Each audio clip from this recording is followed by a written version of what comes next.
Hello and welcome along to the channel. My name is Seán. Thank you very much for coming along. Today we are going to be reviewing the brand new Formula 1 game by EA and Codemasters, now named F1 22, in line with EA's other big sporting brands like FIFA and Madden. 2022 is an extremely important year, both on track and in-game, for Formula 1, with the new era of ground effect cars on the track and how well Codemasters can adapt that new style of car into the game. This is also Codemasters' first game fully controlled by EA since their big $1.2 billion buyout of Codemasters back in 2021. F1 22 is the officially licensed game of Formula 1 and Formula 2 and is available on Microsoft Windows, Xbox One, Xbox Series S and X, PlayStation 4 and PlayStation 5. Our test was done on an Xbox One S, and thankfully there are no real generation-specific features, so we haven't actually missed out on anything by not playing it on one of the new Xboxes or PS5. As with every annual update of Codemasters F1 games, this one does of course come with some slightly improved physics, some new features, the updated layouts to several tracks including Barcelona and Abu Dhabi, as well as the addition of new tracks that came onto the calendar this year like Miami. This will also be the first game, if you're playing it on PC, to feature virtual reality support. So if you've got yourself a PC setup and you've got something like an Oculus Rift headset, you can play Formula 1 in VR, and that is something I cannot wait to have a go of someday.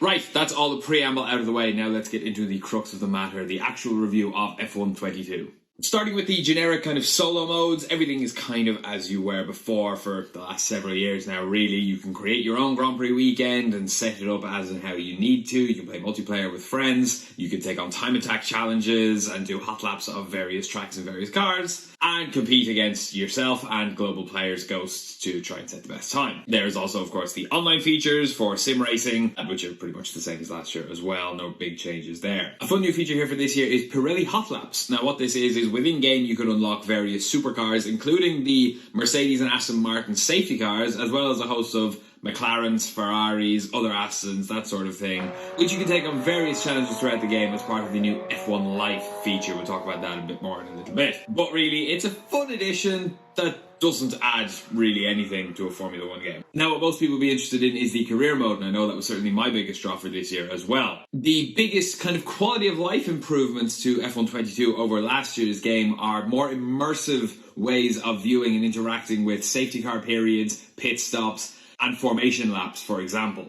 You now get a little arrow telling you how far to drive into your box, instead of the game actually doing it for you like previously. These are nice little tweaks, don't add all that much, but they're nice little quality of life improvements, because realistically the career mode was pretty perfect. They didn't need to do all that much to it from last year, so it's nice that they're at least trying to add a little bit more to it year on year. One very good addition to career mode this year is actually the ability to have a two-player career. What this means is you can join in with a friend online and essentially compete in the season together, either as teammates where you play in the same team, or as rivals where you could diverse and end up like Carlos Sainz and Lando Norris. You might be able to form your own little Carlando bromance and on-track rivalry. But really, it is the single player that we are all most concerned about in F1 22, and like I said, thankfully, most of everything carries over from last year. You can start your career in any of two modes. The first is a driver career, where you can choose to start in Formula 2, and either have a condensed season where you set short laps, or a full Formula 2 season where you compete. You pick a driver academy for Formula 1,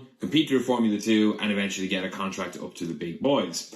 Or you could skip F2 altogether and go straight into a contract with one of the existing 10 teams in Formula 1 and race your way to the top from there. The other mode is My Team. Now this was an excellent addition to the game last year in F1 2021, which uniquely allows you to essentially create an 11th team on the grid. Now, this is something that we all want in real life, because more cars and more drivers equals better racing and better opportunities. So Codemasters have kind of beaten the FIA to the punch on this one. It's a good thing. It's a really, really good feature. It was a lot of fun last year. You play as the driver and team owner, which has not been a thing in real life for decades. So it's cool. It's a really good addition. You get to choose the car colors, the car sponsors, the car logo. You can pick your second driver. You choose what engine you want to race with. For the most part, this is all completely unchanged from last year, and to be perfectly honest, I am totally happy with that. It did not need much changing. In both versions, and also in F1 Life itself, you can create your own driver avatar, pick your favourite colours, pick your helmet design, pick your race overalls design, all that sort of stuff. Enter a name for yourself and enter a commentary name, and this is my first major gripe with the game, and again, this might be a little bit personal, but my surname is Kennedy. It's a pretty common name, and it's not in the game. And I kind of forgave Codemasters for that before, But now that they're owned by EA and this game is made by EA, I have no sympathy for them whatsoever on this one, because the name Kennedy has been in other EA games like FIFA and Madden for well over a decade and a half now, and for some reason it wasn't brought onto this game. Not good enough, and I have another complaint about that in a little bit as well. As well as all those features in My Team, you can also choose your own teammate. Now you have a choice of any of the current graded Formula 1, if you can afford them. You also have a slightly smaller choice of F2 drivers than in last year, and you have a choice of legends like Michael Schumacher and Seán and Jenson Button. But somewhere they've missed the boat on this is that there's no option for female second drivers, which is a huge missed opportunity. Now, your character can be female, but you can't sign any F2 or W Series or F3 junior female drivers to your team, and I think that's a huge mistake. The likes of Jamie Chadwick, Jessica Hawkins, Sophia Flert, there are a lot of extremely talented young female drivers who should be in this game and are not. As with last year, in My Team, you choose all of these setups, then you have a fun interview with Will Buxton, who is reprising his role as himself in the game, and then you're into the game. And once you're in the game, both My Team and the driver mode are pretty much the same as they were last year, with only some slight tweaks. You can still upgrade the car as you would each week by spending resource points in both versions. You can tweak the setup of the car each weekend to suit the track. This has changed a little bit. There's now a little bit more flexibility and freedom with stuff like the front and rear wings, for example, but for the most part, it's pretty much identical to last year. Although I will say the default setting on the car setups does seem to be improved quite a bit, which is a good change for the more casual players who don't necessarily know or really care about the ins and outs of how much your suspension should be changed and just want the default setting. It'll now give them a much more accurate setup for the track that they're trying to drive on. Good change. The big thing that Codemasters and EA have been trying to push this year in all the marketing and lead up to the launch of this game has been F1 Life. On the skin of it, F1 Life is essentially what was just customization beforehand. This is where you can create your driver avatar, create your country, create your colours, create your logo, all that sort of stuff, as you could before, except it's now just under a different banner. Unfortunately, as has been the case in pretty much every Codemasters F1 game to date, the character models and customization is crap. It's absolutely pathetic. There is no customization whatsoever. You're given a very limited choice of faces, and that's kind of it. And I get it to a certain extent. Most of the time your driver will have its helmet on, but they've put a bigger focus in recent years on stuff like podium celebrations, especially with the My Team feature. You do a lot of interviews face-to-face with Will Buxton. So if you were able to design your character a little bit more comprehensively, that would be really nice. And again, this is something that EA could very easily have done. They have had this feature in games like FIFA and Madden and NHL for decades. And it just doesn't really sit right with me that this is the first full game and they didn't bother to port that over. Tell me, does this look like me? Because I don't really see it. Beyond the character customization, though, is where F1 Life really takes a bit of a downward turn for me, and this has been criticised a lot by early reviews, players, and unfortunately, I feel the same as all of those negative criticisms. This is a really, really useless and pointless feature of this game. Essentially what it is the main menu of the game has got a spruce up, and you can add little pieces of memorabilia and supercars to your, essentially, home. And I just don't see the point. It doesn't make any sense to me whatsoever. All you're doing is picking whichever of these cars that are in the game for some reason, adding them into your home screen, and inviting people to come and look at them virtually through the game.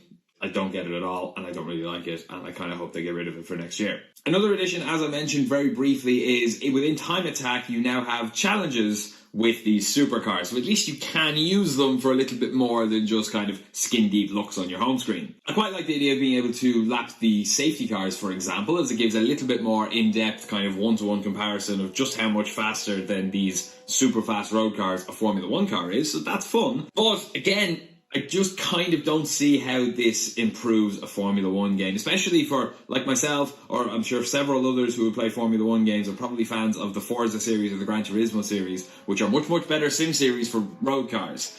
And all of these supercars feel exactly the same in the F1 game, and they all feel very, very different and much better done in Forza and Gran Turismo. And again, this adds nothing to a Formula 1 game whatsoever. Who cares if you can lap a McLaren 720S when you can drive a McLaren Formula 1 car in this game? I don't get it at all. All the cars feel the same. It's a pointless addition. I would much rather, if they were going to add additional cars into the game that you can't race in your career mode, bring back classic cars Why they got rid of them, I have no idea. I don't care what the rights issue is. EA surely have the money. They spent $1.2 billion on Codemasters. I would much rather take the Braun BGP 001 around Turkey or the McLaren MP44 around Donington Park than race half the lap of Miami in a random McLaren 720S. Doesn't improve an F1 game at all. So then, this of course is the main reason that we're all here for this game, is the new cars. How have EA and Codemasters adapted what the teams themselves have admitted was a very difficult simulation of these new ground effect cars? Well, thankfully you'll be delighted to hear really well. First, I'll address the elephant in the room. No, there is no porpoising in this game. The development team decided that it was best to just kind of cancel that out. And I can kind of understand why they have, because if you're a casual gamer and you hop in this game, set it to default on the Mercedes and it bounces around the track and you lose all your time, that's going to take a lot of people out of the game. And I know there are a lot of hardcore sim racers and hardcore gamers who would really like the authenticity of the porpoising, but they are in the minority of who will actually buy this game. It is casual gamers who are going to buy this game in their droves, and it makes total sense to kind of prioritize them. Also, on another point, it's July. Most of the teams have completely eradicated porpoising by now. Certainly in Silverstone we didn't see any, and I know it's not the high-speediest of tracks, but with the exception of Mercedes, everyone has pretty much got on top of it, and we haven't seen any drastic bouncing for a couple of races now.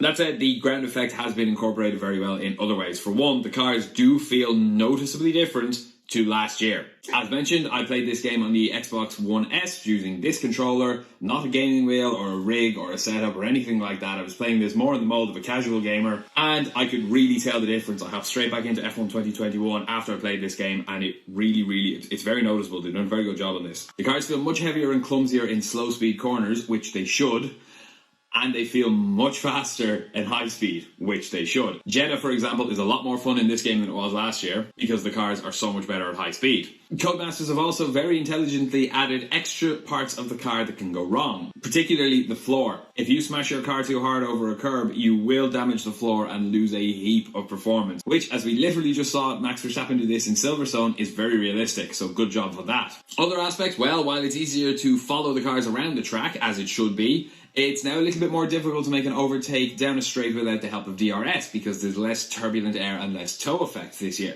Overall, I do think Codemasters have done an excellent job in simulating these new cars, especially when you bear in mind that they would have done most of the coding and development of this game and the in-game physics of it before any cars turned a wheel in anger on a track this year.